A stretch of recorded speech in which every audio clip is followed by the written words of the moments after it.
Hey y'all, Aquaba. Welcome to my channel. If you're new here, make sure you click on the subscribe button.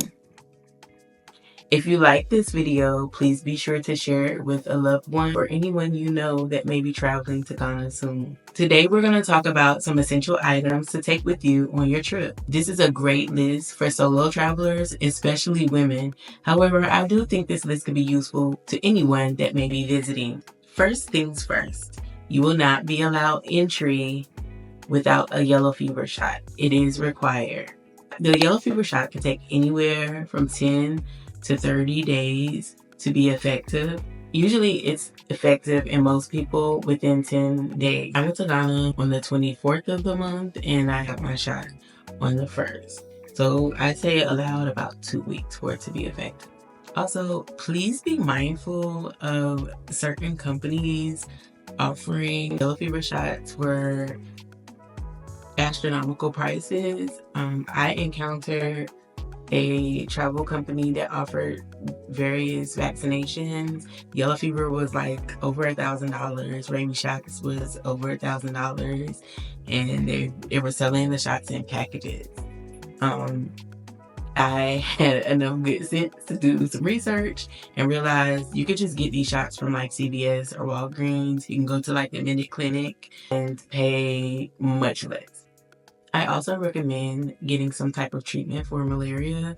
They do have a weekly pill regimen and a daily pill regimen for malaria.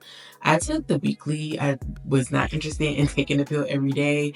I wanted to enjoy my vacation and not be taxed with trying to remember to take a pill.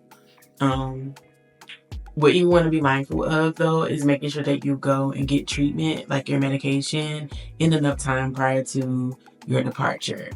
Because with the weekly pill, you have to take that 2 weeks before. You have to start treatment 2 weeks before you leave.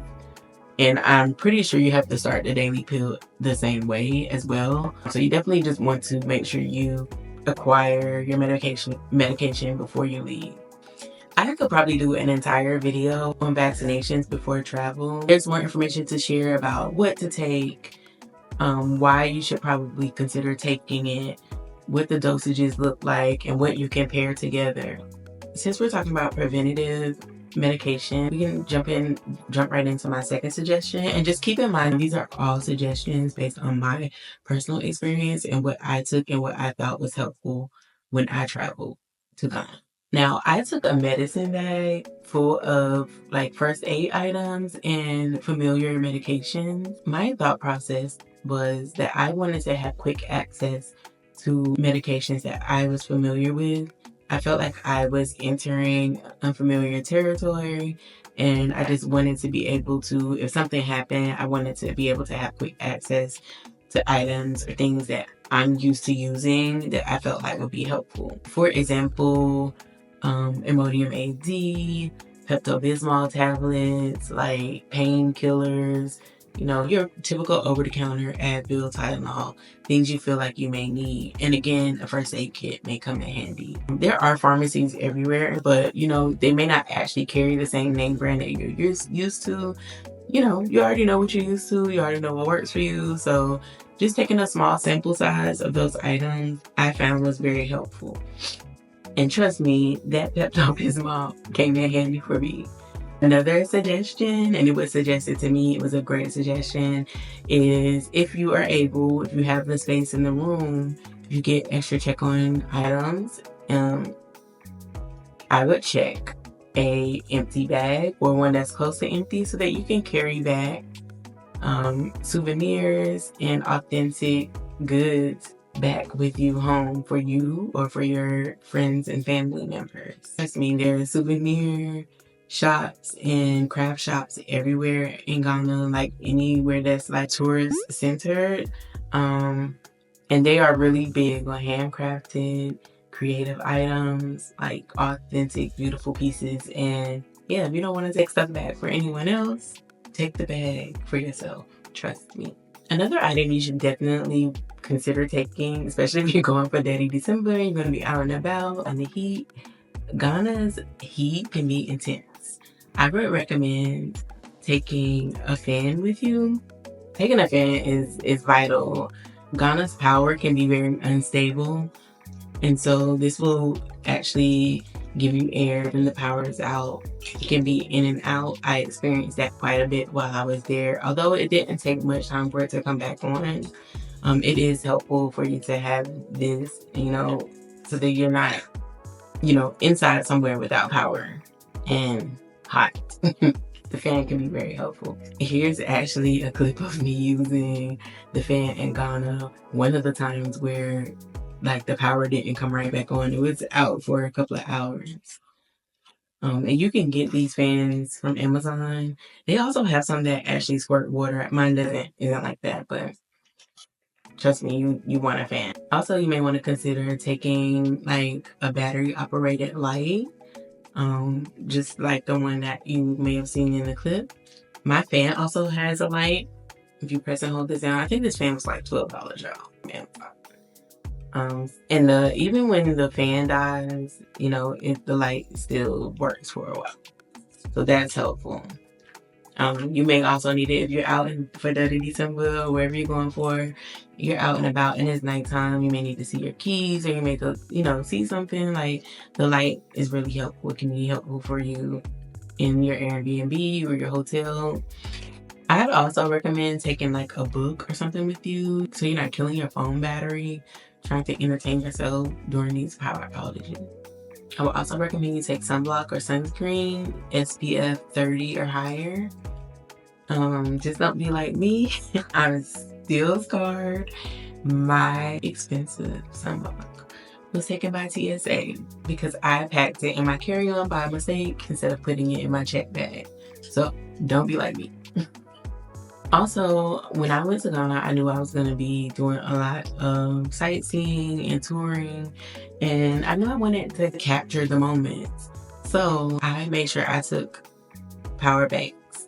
This is one that you can actually use while you're out and about. It works while you're using your phone. And it doesn't have the cord and everything, so it's convenient to use.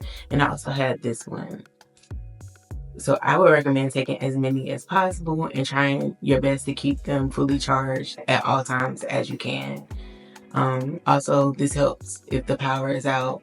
You have, emergency backup power for your phone and other electronics.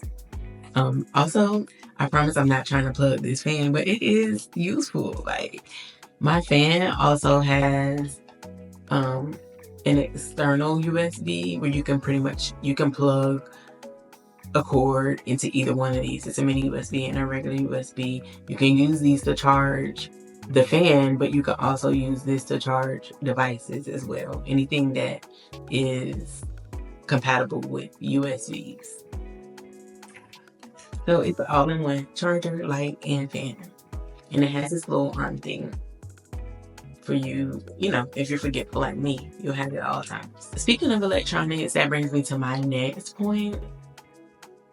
You want to make sure that you take a power adapter that's compatible with Ghana's power source with their plug. The US uses a different plug. We use A and B, and Ghana uses type D and G. So if you try to plug in your regular device, your regular plug into the socket, it's not gonna work. You can buy an adapter, or like me, I took one and I have to dig through my book bags. I don't know where it is, but it actually has all of them. So you can adapt it to Ghana's. If you're say you have a layover in an airport that uses something different, you can make it fit whatever you need. It has like different sides to it. And I bought it from Amazon. I don't think it was very expensive at all. And I just keep it with me whenever I travel anywhere. So I'd recommend carrying that, or at least making sure that you have a base that will fit their outlets. I suggest packing light, breathable attire that does not expose the shoulders and knees. This is especially important for women, as this is a sign of respect for the Ghanaian culture. Now, I know, just like other people, Ghanaians are not a monolith. However, based on my experience from traveling and just from my friends that are from Ghana, they tend to be a bit on the modest side when you're traveling to different countries to do your research of the local customs out of respect to them. Also, wearing light, breathable attire also helps you with mosquitoes. Mosquitoes are known to be less interested in lighter colored clothing. They are more interested in darker colors like black, red, navy. You'll also want to pack a repellent. I use an all-natural repellent. It's lemon eucalyptus oil by Murphy's Naturals. I don't recall having any mosquito bites or really any issues with mosquitoes, and I am very sensitive to mosquitoes for whatever reason. They love me. And I didn't have any problems. So I swear by this. There's a lot to share about mosquitoes and reasons to be cautious. That I will do a separate video. If you would like for me to do that, please let me know in the comments. For safety, I recommend bringing a safe bag. I purchased and took a safe bag with me, and I travel with it when I solo travel to other countries. It's really helpful. It's a good precaution if you're staying in foreign Airbnbs or hotels, just to protect your important papers and your passport.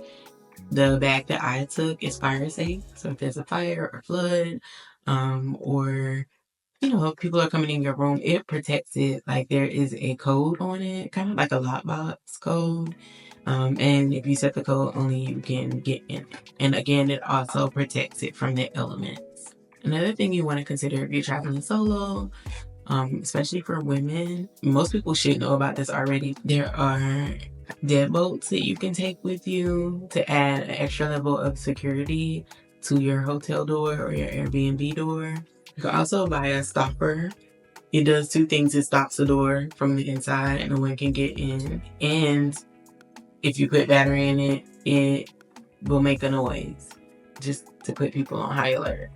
That just gives you added level security. And also, if I'm being honest, it helps me sleep better at night when I'm in a foreign place. I must say though, I generally found Ghana to be safe when I was there. Most Ghanaians speak English fluently. Tree is the most widely used. So it would be helpful for you to bring some little cue cards or notes with common expressions in Tree. Or you can download Google Translate when you get there. This will help you communicate better when you're there. And I think it makes the trip more enjoyable. Child, I used Madasi so much while I was there. It took me weeks to break habit when I got back to the States. Lastly, I would just encourage you to bring a positive attitude and an open mind. Ghana is a beautiful country. The people are friendly, kind.